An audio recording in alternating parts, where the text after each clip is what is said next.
Hi everyone, welcome to another edition of the Right Way Wednesday. Today I'm in Columbia at an RD meeting and here with Michael Brophy, right? Did I say that right? Correct. A physical therapist and rehab director of Loris Nursing and Rehab. Where is that? That is about 30 minutes from Myrtle Beach. Okay, all right. I've never been there. Been to a lot of our buildings, but not that one. We wanted to talk a little bit about group and concurrent today. I hear from your regional vice president that you are one of the champions of group and concurrent for Healthcare Heritage in her region, and so I wanted to kind of pick your brain a little bit. Okay. So tell me first of all, how do you go about scheduling groups and taking a look at who's appropriate for what? So we've started more and more. I've been asking the therapist to come up with some patients that they want to do a group with. Okay.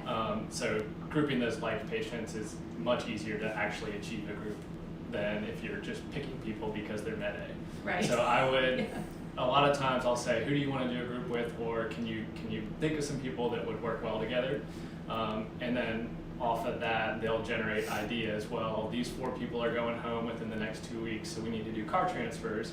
So my PTA will say, okay, I want to do car transfers with these people. She'll pull her car up and take all 4 of them outside and actually do a car transfer with each one of them. Okay, great. That's So pretty cool. yeah, and it works out when they have input. It's definitely easier on me, but it's way more easy on them that they don't get that patient in the group that they know is not going to really fit, because they're treating the patients every single day, whereas an evaluating therapist, I'm not necessarily seeing them 5 days a week. Right, I love that. As a rehab director, it's important to get their input right because it has to be clinically based. Right. It has to be a clinically based decision, so that's great. And on scheduling, the other thing is, back before PDPM, we were generally doing 60-minute groups just because that was easy math for rugs. And now, and I think 60 minutes, a lot of times the therapists feel like they're reaching for that last little bit. And so what we've done is either scheduling a 45-minute group, pretty much like all my OT groups are 45 minutes, and then some of the shorter, like more specific groups are 30 minutes. Like the car transfer group was only 30 minutes. OT, if they do an ADL, like a hip kit training group, they'll do 45 minutes because that gives them just enough time to get through every single device. Mm-hmm. Now, if they do a cooking group and they have 6 people in their group, that'll probably be an hour-long group because they have 6 different people that are cutting, chopping, everything like that.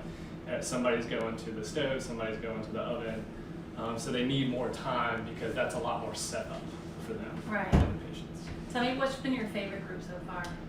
Definitely the cooking, because I get to enjoy the benefits of that. And the patients love it because they'll come back, like after everything's been put in the oven and the group's kind of finished, the therapist will go down to each patient's room and like give them a little, like bring a bowl of the chili to them, or we make a lot of banana bread, so they'll go take them a slice of the banana bread so that they actually get to be part of it, enjoying the end product. Is your speech therapist involved in any groups? Not yet. Not yet? Okay. Not yet. Yeah, that's okay, because we're seeing sort of as we learn and grow and expand, I guess, our knowledge base about groups, we're seeing more and more speech therapists sort of jump in and see the value of it. So it sounds like you're gonna be able to get there soon. One day. So tell me about your overall reactions. Clearly they like the cooking groups, but Mhm. your overall reaction from your patients who are participating in these groups. Good, bad, and different? Usually it's pretty good, and I find that we get some patients who are cheerleaders, and they like being in the group because they get to interact with the other people a little bit more positively. Just everybody standing up.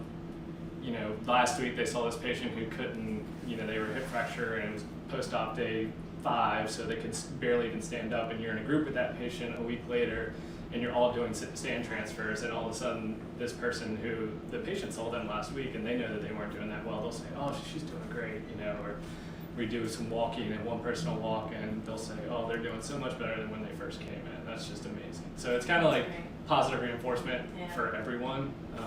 Therapists, there's therapist satisfaction there, but also the patients get to kind of cheerlead each other, which is really nice sometimes. Well, that's great. Thank you so much. I appreciate your time. No problem. Thank you guys for watching. Have a great day and happy documenting.